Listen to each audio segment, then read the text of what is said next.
Pedro, muito obrigado por aceitar o nosso convite e é um abraço, um prazer, boa tarde. Bom, eu que agradeço aí, boa tarde para todos.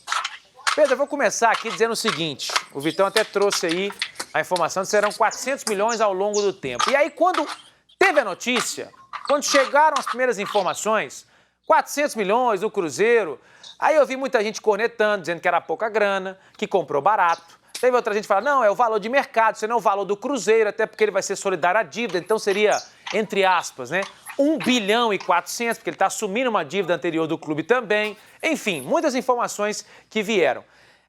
Para você que está estudando esse assunto, para você que é defensor, né, deste assunto, dessa mudança, daqui a pouquinho a gente vai falar sobre isso, como você recebeu esse primeiro clube empresa no Brasil, o Cruzeiro, sendo comprado pelo Ronaldo aí 400 milhões? Como é que você recebeu a notícia? Bom, muito bom isso, né? Primeiro, o Ronaldo investindo pode levar outros jogadores a investirem também. Isso mostra que quem conhece futebol investe em futebol. Segundo, o Ronaldo traz muito mais do que dinheiro, porque o nome dele, as conexões dele podem representar muitas oportunidades para o Cruzeiro. Então, tem uma série de ativos intangíveis que ele traz que merecem a nossa consideração. Terceiro, o envolvimento de um gigante como a XP também mostra que o futebol é um bom investimento e tem um potencial enorme.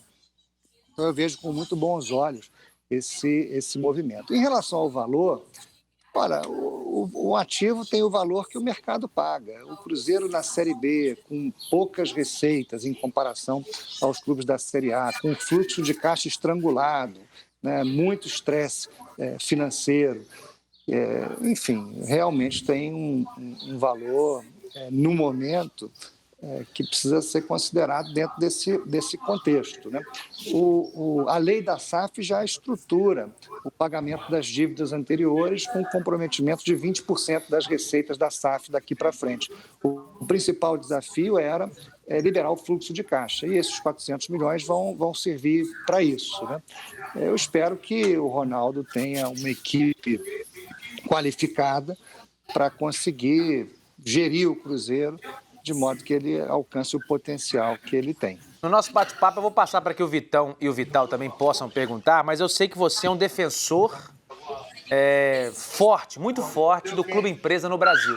Você, inclusive, já mencionou em outras entrevistas que para você tinha que ser obrigatório o clube se tornar empresa no Brasil. Por que você acha que tem que ser obrigatório nesse sentido?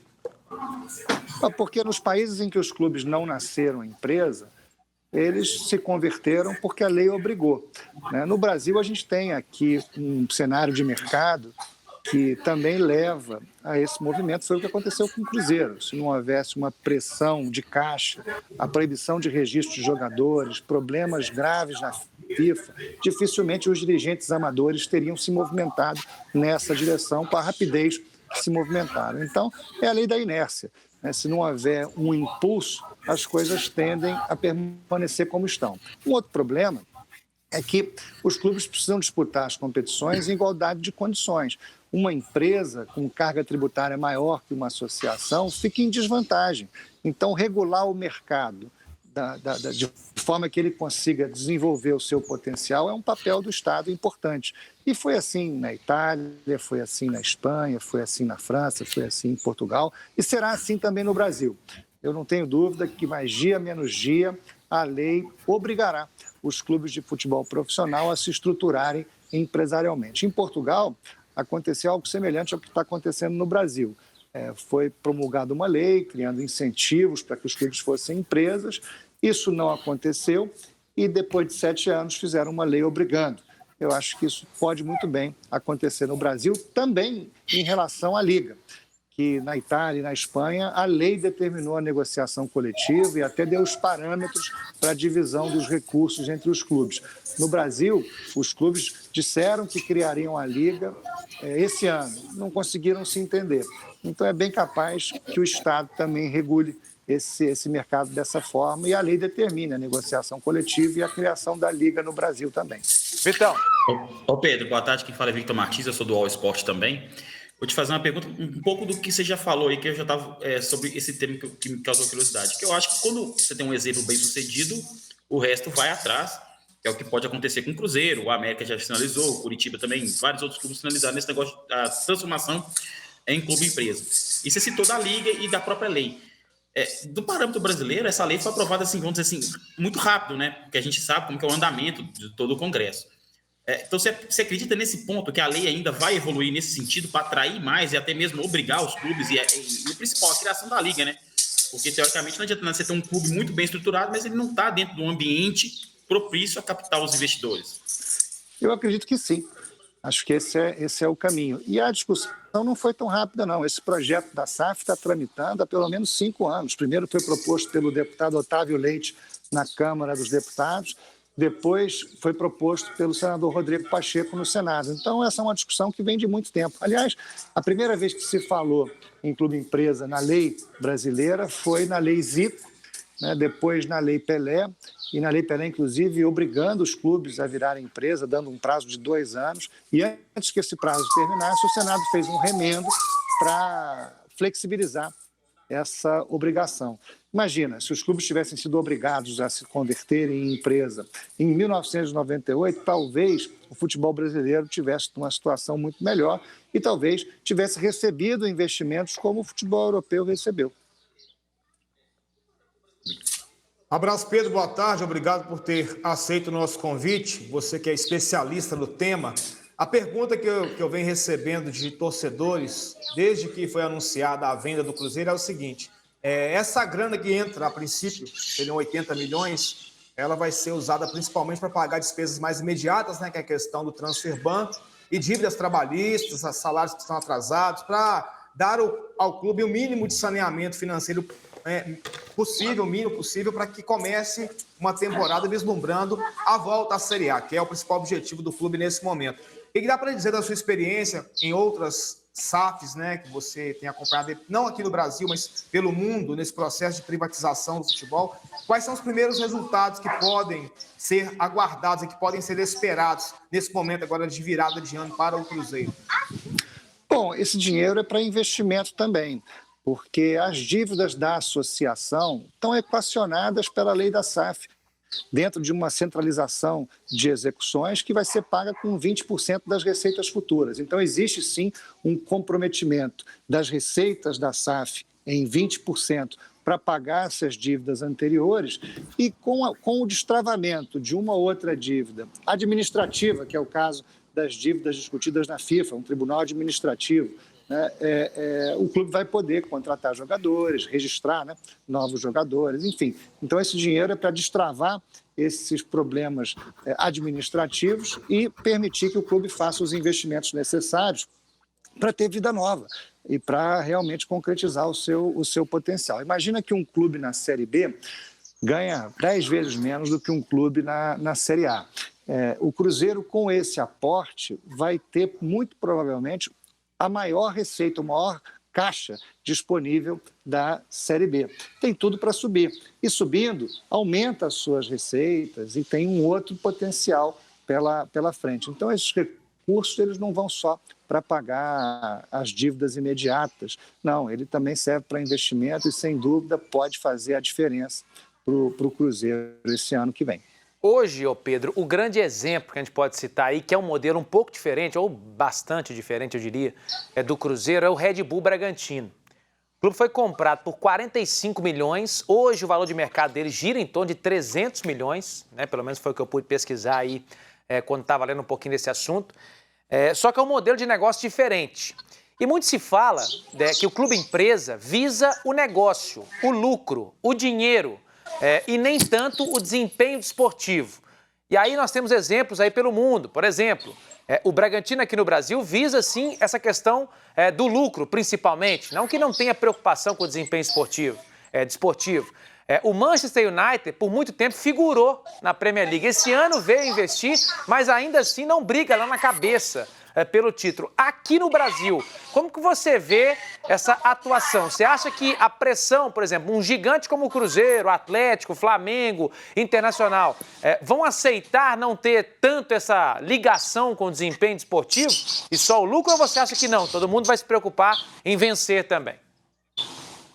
Bom, o lucro, para ter lucro tem que ter desempenho esportivo. Então, eu não vejo essa dicotomia, não. Acho até que quanto melhor for o desempenho esportivo, maior é o potencial econômico da equipe.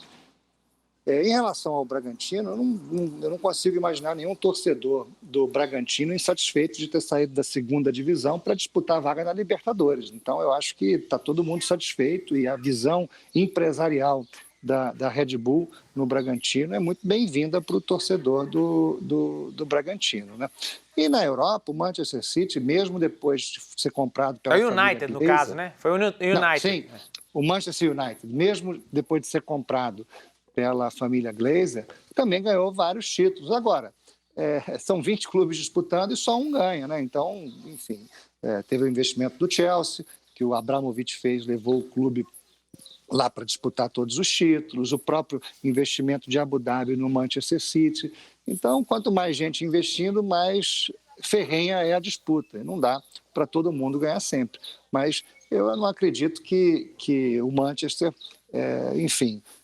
tenha essa dicotomia interna, né, de sacrificar o desempenho esportivo pelo lucro, porque o desempenho esportivo aumenta o lucro. Vitão, pode ter mais uma rodada aí. Vamos lá. Pedro, é o seguinte, você citou do futebol francês, quando se fala principalmente do futebol europeu, que acho que o grande exemplo é o futebol europeu nesse sentido. Você citou de vários lugares. Você falou até desse tempo de 5 anos.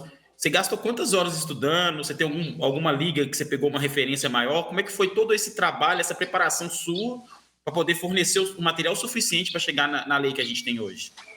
Não, eu estudo isso há mais de 20 anos, né? Então, a gente acompanha, não só no Brasil, eu fiz o FIFA Master, que é considerado o melhor mestrado do mundo pela indústria do esporte. A gente passa pela Inglaterra, pela Itália, pela Suíça, estudando profundamente esses modelos, não só europeus, mas também dos Estados Unidos, porque o modelo europeu ele é inspirado no modelo americano, que é um modelo muito mais dirigido para as questões comerciais do que o modelo europeu. Por exemplo, nos Estados Unidos, as ligas não têm ascenso nem descenso. Os clubes são os mesmos sempre. Isso não muda. São as franquias, né? São as franquias, exatamente. Aliás, quem puder assistir o documentário sobre o Chicago Bulls, A Última Dança, vai ver que, no final, o dono do Chicago Bulls dispensou um time campeão porque não fazia mais sentido pagar aquela conta, mesmo sacrificando as possibilidades de mais um título da NBA, que sem dúvida viria com aquele time que ele tinha. Então, essa visão global de como o esporte se estrutura ao redor do mundo permite que a gente aprenda com os erros e acertos e traga para a nossa realidade aquilo que melhor se adequa, né?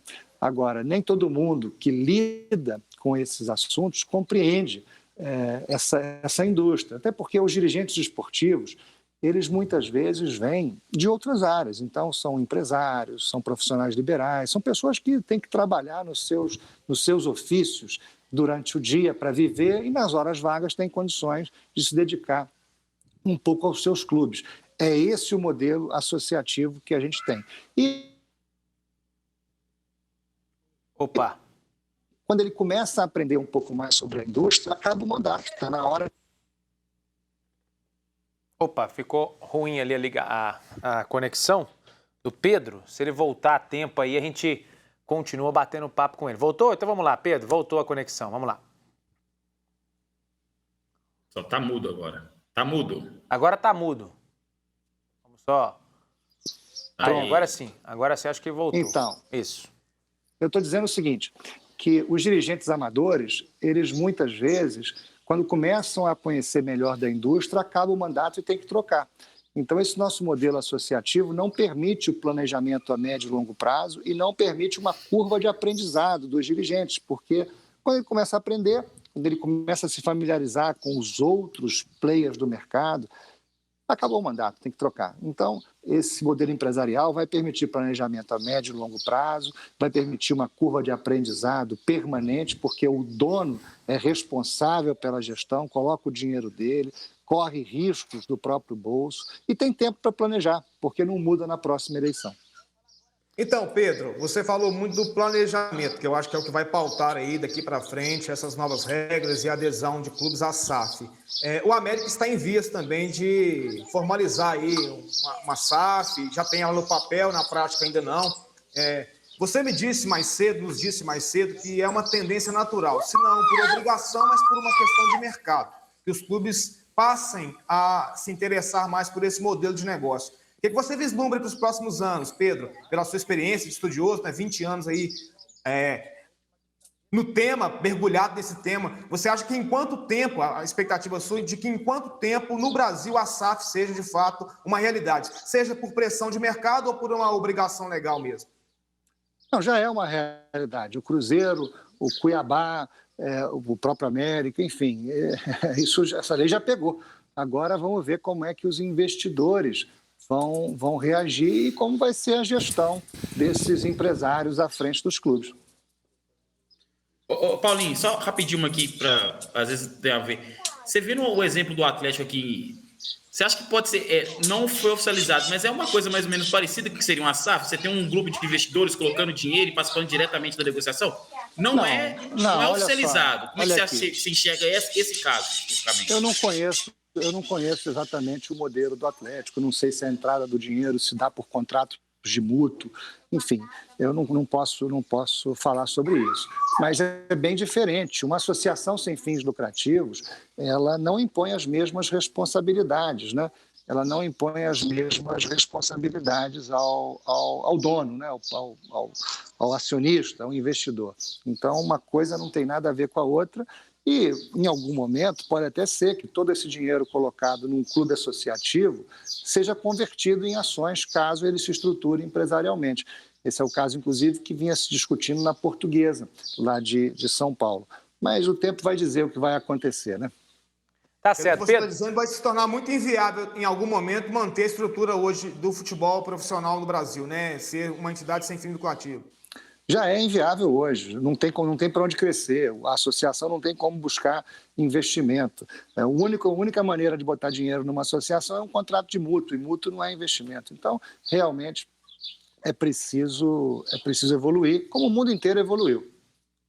Tá bom, Pedro, eu queria te agradecer mais uma vez, você que está sempre sendo muito gentil conosco aqui na TV Horizonte, também na Rádio Inconfidência. Quero te agradecer por participar conosco aqui do Abrindo o Jogo e vamos aguardar para saber como é que vai ser toda essa movimentação, mas o Cruzeiro sai na frente nesse momento, né, Pedro? Um abraço.